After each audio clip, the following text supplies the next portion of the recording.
Une précision extrême.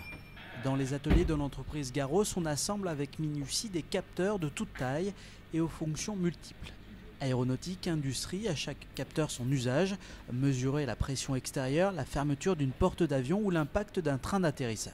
Le capteur de force, on fait des mesures de charge de 1 gramme à 1000 tonnes à peu près, dans des conditions sévères d'environnement. Voilà 25 ans que la société basée à Bouguenais construit son expertise dans ce secteur ultra pointu. Ici, chaque pièce ou presque est unique et ses contraintes physiques doivent être mesurées grâce notamment à ces logiciels 3D.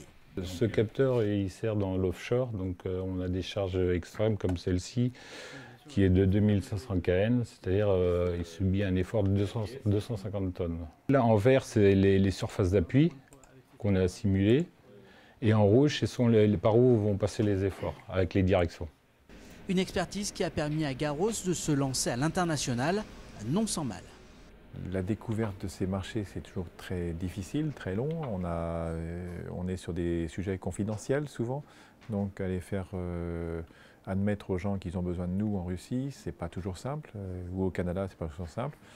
On s'était installé au Canada il y a 12 ans, on a loupé le coup et on est reparti il y a 2 ans et là maintenant ça commence à fonctionner. C'est très lourd de comprendre, même quand on parle la même langue, de se comprendre. Les habitudes de travail ne sont pas les mêmes, donc on a un peu de mal des fois à se comprendre, mais on y arrive, mais c'est de la confiance sur du très long terme.